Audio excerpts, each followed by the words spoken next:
Hello everybody, my name is RagingRaptor and I welcome you to a new World of Tanks preview video.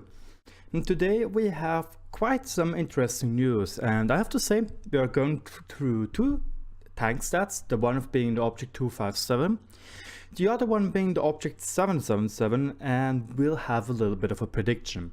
Again, those are what is coming right now are hard facts which we have right now, and then I will tell you again when I say what is my prediction, okay? So you don't get the wrong kind of information. I'm just telling you afterwards what I predict. I really want to point that out. But first, again, the hard facts we have right now. Apparently, they changed the Object 257 to Tier 9. And Wargaming, after what Express, the Russian side, is planning to swap the T-10 or the old IS-8 with the Object 257. And the T-10 will supposedly be moved to a branch starting from the IS-3. So right now we have a new tree, or like the usual tree will be IS, IS-3, Object 257 and then IS-7, which is kind of logical when you look at the Object 257. But then we will have a new tree which will be IS-3, T-10, question mark, or Tier 10 so far. And the question mark is, in my opinion, the Object 777. But again, this is my prediction, not a hard fact. But now let's dive into the hard facts, and yeah, I want to show you what exactly Wargaming changed from the Object 257 from Tier 10 to the Object 257 on Tier 9. As you can see, the first thing you will notice is they changed its HP by 200, which is apparently not that much. Well, it's actually not that much, not apparently. The same goes to the horsepower. They changed it from 1000 hit points, or horsepower, excuse me, to 850. And well, this actually gave it quite a blow to the power to weight ratio, going down from 18.18 to 15.5. And this is kind of a lot in my opinion. But oh well, coming from the IS-3, you are used to be not that particularly fast. And the top speed and the top reverse speed stays the same, which is good enough in my opinion. The tank traverse speed or the whole traverse speed goes down by 1 degree, and the turret traverse speed will stay the same. Plus the view range will also stay the same at 390 meters, which is okay-ish. It's not good, but it's okay-ish. Now the armor doesn't change this at all. 150, 140 and 70, 350, 240 and 10 on the turret. And for that we'll have a look at the 3D model. As you can see, the tank looks quite goodly armored. It has 150 upper plate armor, 150 lower plate armor, so it will have the same effect as the Defender, being that the lower plate is not really a weak spot. And it has, when you look from the back, sure, this is super weak, but this is important. Look at those angles. Those angles are ridiculous. When we now look from the side, you can see that you are almost hitting a 70-degree angle, and 70-degree angle is an out of bounds angle.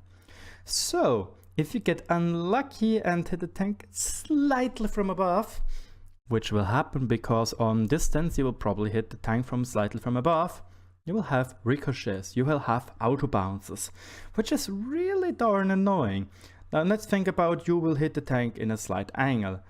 The upper plate, yes, that's easy to penetrate as it is with the IS-7 at only 140, only in air quotation marks, 140 millimeters, but the side armor, nope, that's a no-go zone. As you can see, sure, the armor values are not that big, but the problem is the original angle, or the angle which you will have to impact on, and it's 70 degrees, and 70 degrees is an out of bounds angle.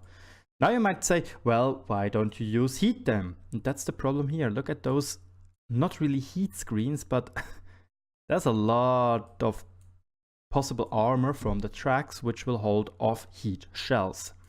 So this tank will be quite trolling when it comes to armor. Sadly, side scraping, yes, it can work as you can see, but here we have the problem of this really badly shaped pike nose in the end. Side scraping might work, but this tank is best on face first. But the tank is not without weak spot, and here I want to show you the best example. We all know, or we all love - hate the Defender. And what is up with the Defender? Because look at that, the lower plate is 140 millimeters thick, the upper plate is 130 millimeters thick, and the side is 100 millimeters thick. As you can see, no real weak spot except for the cupolas, which are 150 millimeters thick. The roof is thick enough to withstand shells. The same goes with this here. Here we only have an auto pen angle, 30 millimeters. But otherwise the Defender is, let's put it like that, weak spot less from the front. Same goes with the Chrysler GF, which is even slightly worse, in my opinion. Sure, the cupolas are there, but yeah. Now we compare to the 257, which is kind of the same-ish if you look at them frontally.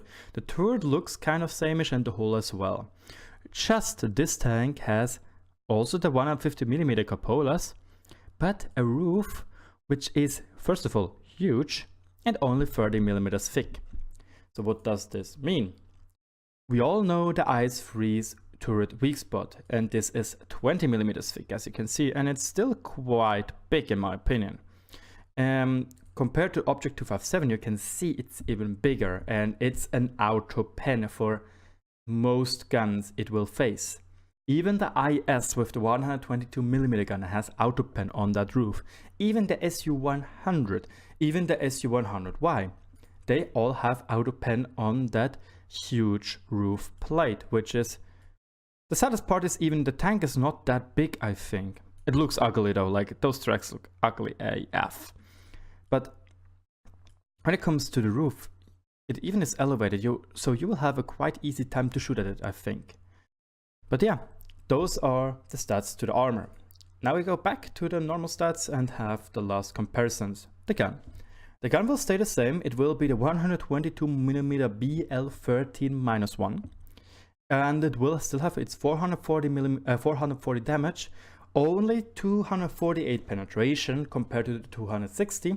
Still the same heat penetration of 340, and the reload time will be nerfed from 5.26 shots per minute, or a reload time of 11.4 seconds, to a reload time to 12.3 seconds. Accuracy also gets slightly nerfed, plus the aim time will also get significantly nerfed from 2.4 seconds to 2.7. Otherwise, the gun impression stays the same. So that is about it with this tank.